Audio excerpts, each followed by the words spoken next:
London in the 1970s, and a petty thief is turning into a killer. We are talking about somebody moving from the level of a criminal, which is what he was as a mucker and a burglar, into a serial killer, which is a very weird and extraordinary state for a human being to be in. He may have killed 11 people. His name was Patrick Mackay. He became known simply as the Psychopath. Patrick Mackay may have been one of Britain's most serious serial killers.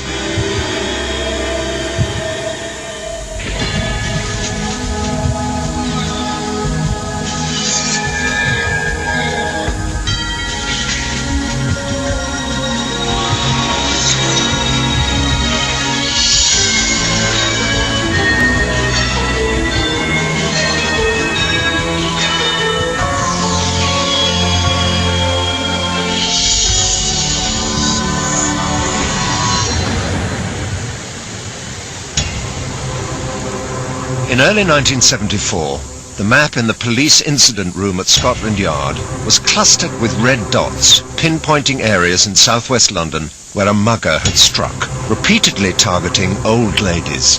On the 26th of February 1974, police discovered the body of an elderly lady, Isabella Griffith, murdered in her flat at Cheney Walk in Chelsea. She had been lying dead in her kitchen for 12 days. It was a bizarre and depraved murder. He forced open the front door and strangled her. He then placed the body in the kitchen, covered it up, closed her eyes. She was probably already dead, but he stabbed her through the chest, pinning the body to the floor. He then hung about in the house for a very long time, listening to the radio. At this stage, police did not realize there was a serial killer on the loose. His name was Patrick Mackay, and the warning signs had been there from his earliest days. From an early age, he tortured animals, birds. He threw the alive tortoise of the families onto a bonfire. He terrified other school children. He terrorized his family. Even police officers he had a go at. On one occasion, he kicked his sisters and his mother out into the street, and it wasn't until the police arrived that they could gain re-entry to the premises. And I believe at this time he was only about 12, 13 years of age. The older he got, the more out of control he got, and the more his behaviour deteriorated. He could change very quickly if he felt he was being provoked in any way. Sometimes even if he wasn't, nevertheless he would react in an extreme way. This is all a part of, psychopathic disorder, I'm afraid.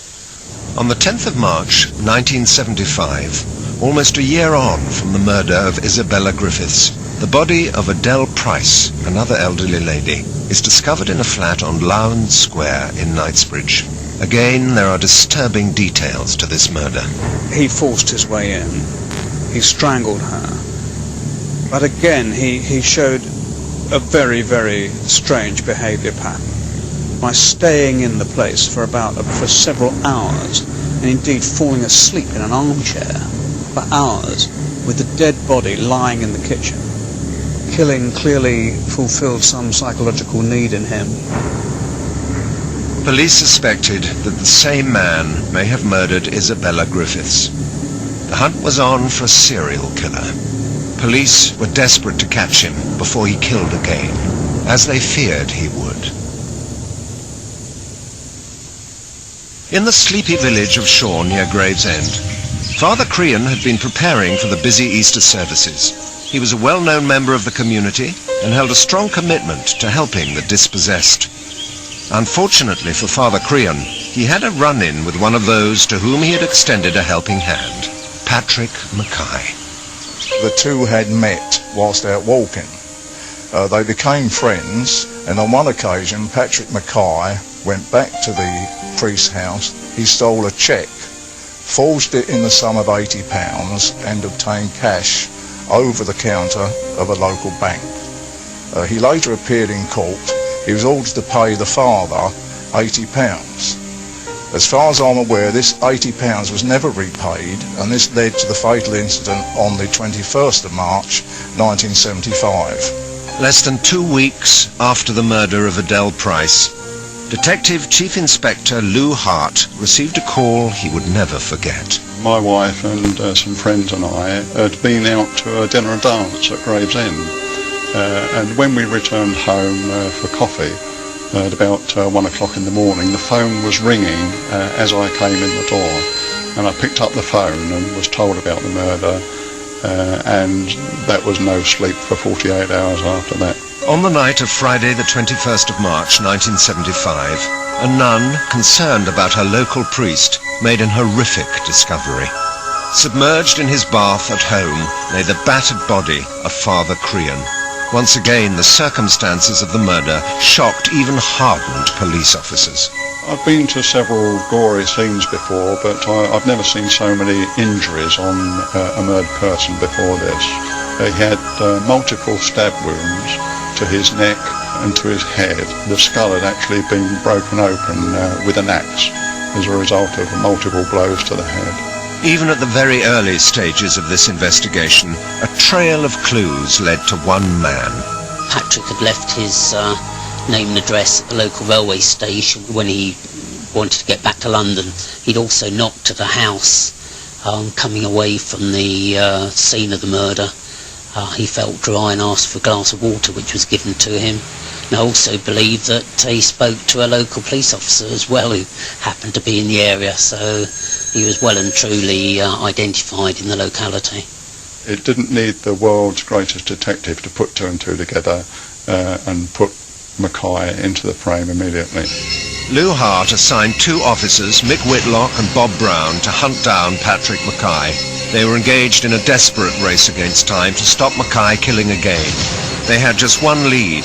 Mackay was known to be staying on and off with another priest in London. In the early hours of this Saturday, we were making telephone inquiries in the London area, waking priests up. We eventually obtained a telephone number about 8 o'clock in the morning, tried to ring the priest concerned, but there was no answer. Now, this caused us to think possibly that this priest may have come to some harm. The 2 officers raced to London to find the priest in Finchley alive and well. He directed them to a hostel where Mackay often slept on the Great North Road. They were to get there at a crucial moment. The manager of the hostel was talking to someone on the payphone in the hallway of the house. He kept saying Patrick, so we assumed this was probably Patrick Mackay, checking to see if the police had been there. This gave us a dilemma in that should we grab the phone and try and talk Patrick Mackay into giving himself up, or do nothing in the hope that he will go back to the address and he will be arrested there. We chose the latter, so therefore Patrick Mackay, once he put the phone down, didn't suspect the police had arrived. On searching Mackay's room at the hostel, the 2 policemen made some alarming discoveries. There were a number of Nazi symbols on the wall of his room, swastikas, German wartime expressions, and various pictures of Nazi uniforms. Under the cushion of a chair we found jewellery, fountain pens, silver pencils, valued about £1,500, which we now know came from offences he committed in and around Chelsea and Belgravia. Residents at the hostel told the 2 officers that Mackay often stayed with a family named Cowdrey somewhere in South London. It would take them another 24 hours to track down the right family. Meanwhile, Mackay was still at large, free to commit another crime. On Saturday night, the day after he killed Father Crean, Patrick Mackay targeted a retired nurse walking alone and followed her back to her flat. He forced his way in. There was a knife on the table. Now, if she'd said the wrong thing, he'd have done her. So, in fact, that would have been 2 people on 2 consecutive days. Father Crean on one day, and this retired nurse on the other. Fortunately for her, Mackay was only interested in robbery. This time he left his victim alive. The next morning, officers Mick Whitlock and Bob Brown visited a Cowdrey family on Grantham Road in Stockwell. As luck would have it, Patrick Mackay was at the first address we went to, at Grantham Road at Stockwell. He seemed to me to be extremely placid and compliant. he was in fact suffering from a severe hangover. The previous afternoon and evening, he had been committed offences in the Chelsea area again and obtained about £35 in cash. This cash he had spent totally on alcoholic liquor. A tired and hungover Mackay was taken to Tooting police station for questioning and charged with the murder of Father Crean. I put it directly to him that he'd murdered Father Crean. He said, "Yes, I did. I thought you would get me." He said, "A white mist or white cloud came down in front of me and I did it." We then took Patrick Mackay to Gravesend police station. En route, he took us to a garage near to Clapham, where he said he had thrown a knife that he had used in the offence. In just 48 hours, Patrick Mackay had travelled a considerable distance from the scene of his last murder. The police had only just managed to catch their killer. We were lucky. We were very lucky in finding Patrick Mackay so early. He would have carried on to kill other people. It fell to Detective Chief Inspector Lou Hart to conduct a chilling interview with Patrick Mackay. It was an interview that I shall never forget. I've never had an interview like that before and never since. He said, "I got the urge to do it. I felt like taking his head off." And then he described how he traced Father Crean into the bathroom, knocked Father Crean into the bath, and he described vividly how he got the knife. And he said, "I stuck, and I stuck, and I stuck." And that's exactly how he was telling it to me. He was actually reliving it as he told us.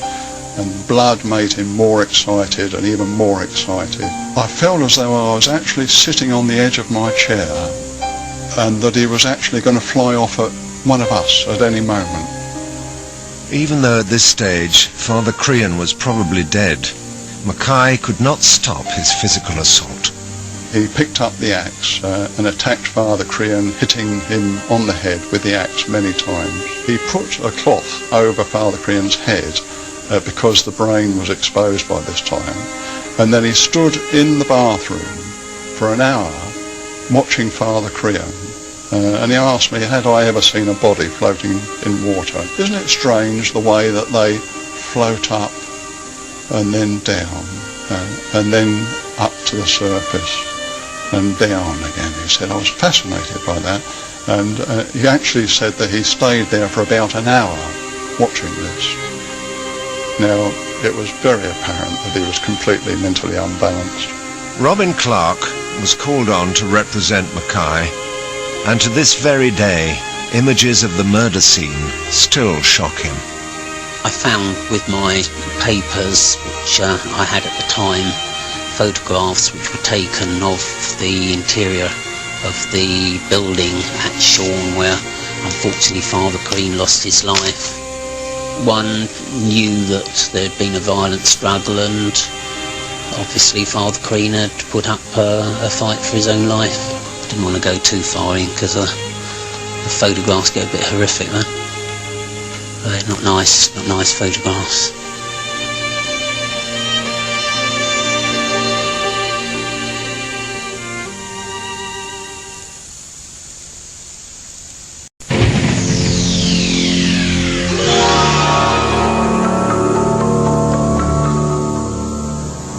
On Friday the 21st of November 1975, Patrick Mackay stood trial at Court Number 2 at the Old Bailey, charged with the murder of 3 people. Given the violent nature of the murders committed, a long, protracted trial was expected. The trial only lasted 20 minutes.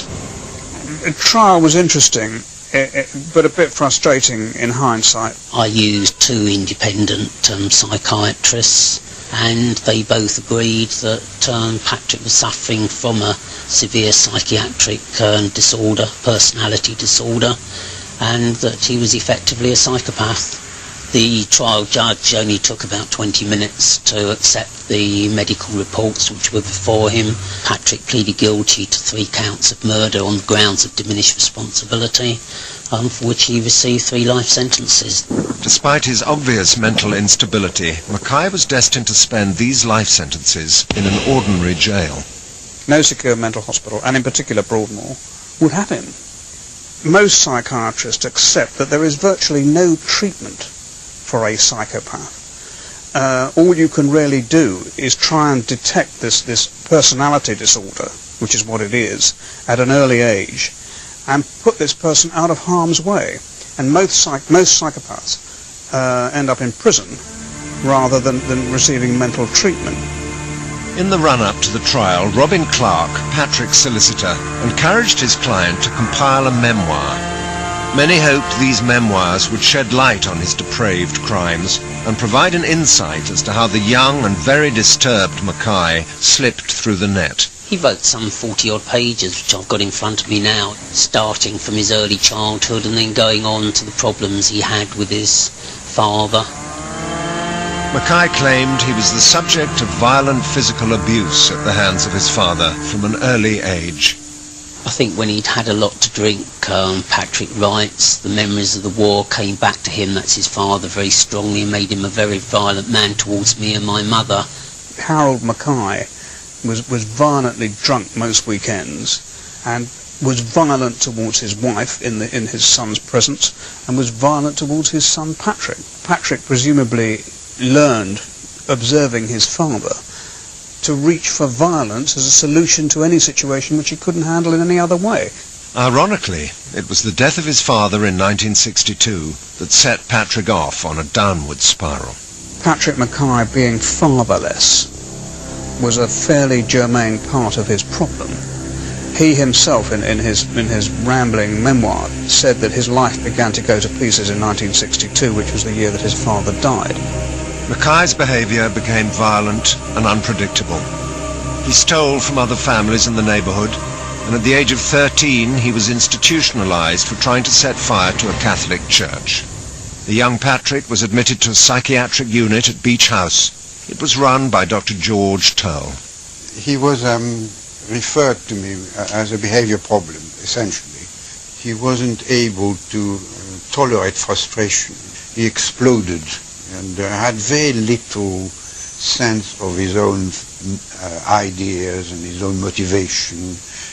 He wasn't in charge of himself, really. Increasingly out of control, it was finally decided to send Patrick to Moss Side Hospital near Liverpool, a secure institution for mentally ill young offenders. By now, Gravesend social services were at a loss with what to do with him. Patrick was in an appropriate security institution, receiving the only sort of care you can give an aggressive psychopath, and that is enclosure, limits, because they're not susceptible to, as I say, guidance in the community.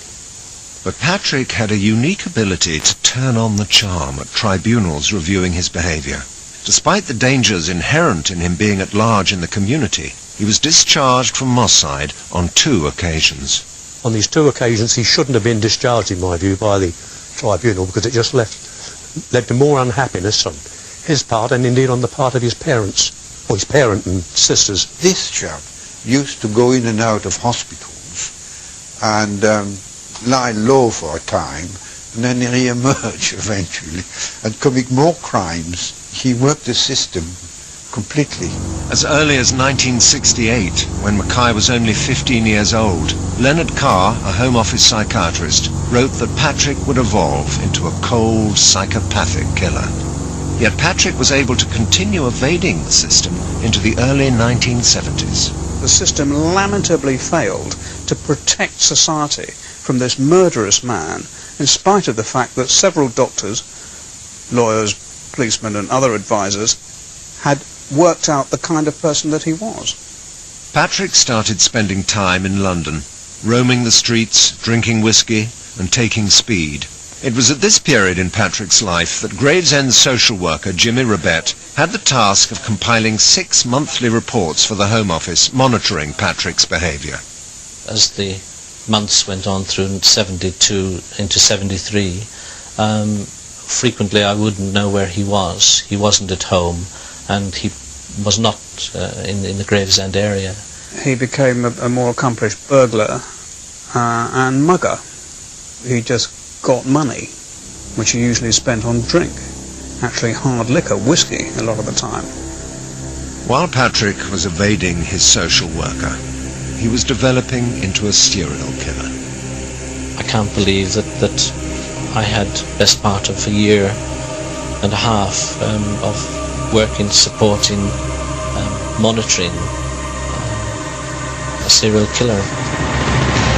Police believe that in the early 1970s, Mackay went on a killing spree and, as well as the 3 murders he was convicted of, it is thought he may have killed another 8. We think that he in fact committed 11 murders altogether.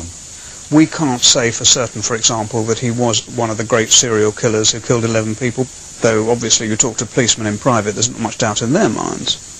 Patrick Mackay has been serving a life sentence for the last 27 years. He is approaching his 50th birthday, and some feel that the time may have come for him to be released. Psychopathic personalities tend to mellow to some extent when they reach the age of 45 or 50. He could be considered for discharge with proper supervisory arrangements that were indisputably containing and so on. You'll live here, you'll report here, if you don't do those things you go back. I'd like to think that with the years, that he's been incarcerated, that the demons in his head or the angers and the frustrations of his childhood have been addressed in some way. But is the world ready for Mackay to re-emerge? Those dark urges that made him murder people he didn't know and behave in a macabre, bizarre, weird fashion around the body of the people he'd murdered. Who could be sure that they have completely gone, however old he is? And bear in mind that Mackay suffers the unfortunate background of having been released too early, over and over and over again, when he was young. And therefore there would presumably be some hesitancy about the risk of releasing him too early, even if he's now middle-aged or older. Detective Chief Inspector Lou Hart looked deep into Mackay's eyes during one haunting and memorable interview. He believes Mackay should never be released. I have made caused an entry to be made on his file at New Scotland Yard to inform me should he ever be released, because I need to know that. I have it on very good authority that he intends to kill me.